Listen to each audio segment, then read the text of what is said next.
Hey everybody, John Fenn here, Church Without Walls International, CWOWI.org. Hey, before I get started, I want to say one thing. I want you to know that this is not monetized. I was looking the other day, I was comparing the audio and video on YouTube, Instagram, and Facebook, and comparing just the look and the way they do things. Like Facebook will reverse the image and turn it around so that your wedding ring on your left hand appears to be on your right. There's just different things involved. But when I went to YouTube to look at it, I was kind of surprised that there were advertisements right at the start. And I was like, wow, I had no idea. We aren't getting money off of this. We've chosen not to monetize this. The Lord told me to do this. He or the Father tell me what to do every single week on what I should share. And I'm led one way or the other. And so I just, for us in our ministry, we're just not making money off of it. So I don't get anything. Nobody gets anything out of it. It's just on there. It's YouTube's own algorithms that decide to put ads in there, and they get money off of it. Which, folks, they're offering this service for free. So I don't mind at all. The laborer is worthy of his hire. So anyway, just wanted to get that out of the way. All right, today talking about what do you do if God keeps saying no? What do you do when you are going through life and you're trying to improve your business or get a job or move to a different apartment or flat or home, and it seems like the door keeps getting shut in your face, or there's just like a heaviness in your spirit when you start to go in a direction. It's like, boy, there's no life there. It does not bear witness. I just can't do it. You're like a heavy hand saying, no, not this direction. But he's not revealing to you which direction to go. And he's leading by a series of no after no. And so today talking about how logic and common sense all work together with faith. And so today, when God says no, the example is the Apostle Paul. In Acts chapter 13, verses 1 through 3, 5 men from different nations are sitting around, they're praying, they're fasting, and the Holy Spirit says, probably a prophecy, a prophetic word give in a direction, says, separate unto me Paul and Barnabas for the work that I've called them to. That's Acts chapter 13, verses 1 through 3. And so they go out, and the area they go out to is central Turkey.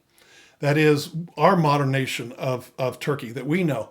But they didn't know it. They knew it by other names, like the region of Galatia and Asia and Phrygia and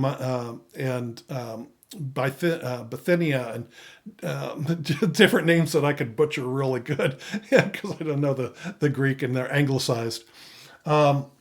But the point is, Paul and his companions are moving east to west across the modern day nation of Turkey. And so when they do this, Paul, according to Acts chapter 16 and verses 6 and 7, when they do this, and I made this little map here, and I'm going to try to, hopefully it'll make sense here a little bit. And again, because Facebook and Instagram and everything, they treat it a little differently, but it may be reversed. You may have to hold this to a mirror. But here is the region of Galatia in central Turkey. And Paul and his companions are moving from east to west. And so down here is Ephesus. And up here is Mysia and Bithynia. And here is the city of Troas. Or if you look it up on the internet, it's maybe Troad, Troad. That depends on how scholarly you want to get, because Troad or Troas is where the city of Troy was. And so is named for that. So Paul starts out in Galatia, and this is the region when he's writing his book to the Galatians. I could give you the long history of it, but that's maybe for another time. And so they keep moving east to west, and they're trusting that the Lord is leading them. And they're moving east to west, and Acts chapter 16 and verse 6 says he tried to turn south to go into Ephesus. In other words, he's going across, and he's trying to turn left. And he's trying to turn left and go down, and it says, but the Holy Spirit did not allow them to do that. The Holy Spirit basically said, no, don't go there. So what do? So they march on a little bit further, and then verse 7 says they went a little further, and they went to Mysia, and they tried to turn back to Bithynia. They wanted to stay in Turkey, because they thought that's what the Lord would have them do, because they were in Turkey when they received the command of the Lord in Acts chapter 13 to be separated for the work of the ministry. So he's going from west to east. He tries to go down to Asia. Acts chapter 16 and verse 6 says they were forbidden by the Holy Spirit to do so. So they all had a witness in their spirit, perhaps a prophetic word. They got together and they said, Paul, this doesn't feel right. And the Holy Spirit's just saying no. And so they all were in agreement. So they continued, and he comes to Mysia.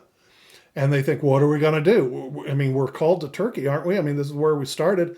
So let's turn back north and east and go to Bithynia and go along the Black Sea coast. And it says the Holy Spirit, or literally in the Greek, the Spirit of Jesus would not allow them.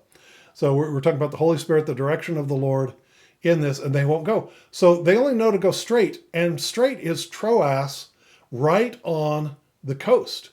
Now, up here, this is Greece. This is where Greece is. And this is Istanbul, modern day Istanbul, and this is Greece. And so they're right on the coast. And Paul is wondering what in the world to do now. So it's a shock to their system, because they're thinking, we're going to stay in Turkey. Tried to turn left, go down to Ephesus, tried to turn right and go back northeast and go up to Bithynia and back along, and they circle back around. They thought to stay in central Turkey. And the Holy Spirit says, no to Ephesus, no to Mysia and Bithynia. And so they continue marching on because they don't know what else to do. So finally they come to Troas. That is right on the Aegean Sea. That's an ocean port. It's a major city. It's a major hub right on the ocean. They've literally run out of land. See, that's the way the Lord is so much of the time, is that, this is the Apostle Paul. The Lord appeared to him on the road to Damascus, appeared to him and called him to be an apostle. Paul, when he's writing to the Galatians, he tells them in chapter 1 that when he got saved, he spent 3 years in Arabia, and he says the revelation he got was not from any man, but from Jesus himself. So Paul spent 3 years in Arabia before he went up to meet the apostles.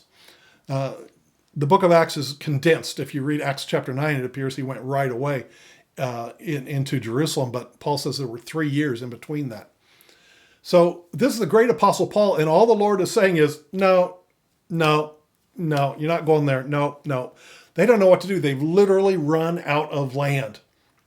It is then in verses 8, 9, and 10 that Paul is praying. And during the night, it says in Acts chapter 16 and verse 9, Paul has a vision. He calls it a night vision. We don't really know if that is a spiritual dream or if Paul's praying at night and he sees a vision. It's a vision in the night. One way or the other, he sees a man from Greece, Macedonia. It says, but that's in Greece. And he says, he sees a man and he says, come over here and help us. And so it says they determined that it must be the Lord's will for them to go into Greece. Now, this is a major thing, because up until now, the gospel has stayed in Israel, north into Syria, and into modern Turkey, and that's it. Cyprus and the Mediterranean, etc. But basically that's it. This is a major first step that the Lord leads them into Europe, and it opens the door for the gospel in Europe. It was a definite direction from the Lord in that vision, in that night vision, to lead Paul and say, come over to Greece to help us. And he ends up at Philippi and meets Lydia in Philippi, and the church at Philippi was born. My point is this: many times the Lord leads us by no. But what Paul did was he did everything that was logic, everything that was common sense, everything that he knew to do. He took stock of what he had in his hand, his supplies, his companions, what he knew. He went back to the last thing that the Lord said, which was to go into ministry and to do this. So he knew to do what he was supposed to be doing. And then the Lord kept going, no, until the Lord finally said yes and gave direction. Wouldn't it have been nice if the Lord clear back at the beginning said, hey, when you finish with Galatia, go on over to Troas, because I want you to go to Philippi next. It would be great if the Lord would do that, but he doesn't.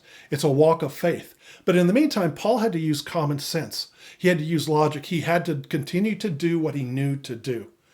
And so this is an important lesson for us here. When we're trying to turn to the left or the right, and the Lord keeps saying no, you have to trust the Lord that night vision, that word, that direction is somewhere down the road for you. But you may have to come to the end of yourself. You may have to come to the end of your land, the end of your real estate, and have the ocean in front of you and say, what are we going to do now? But that's the time that he'll speak. Hope this has been a blessing to you. God bless. God bless. Bye bye.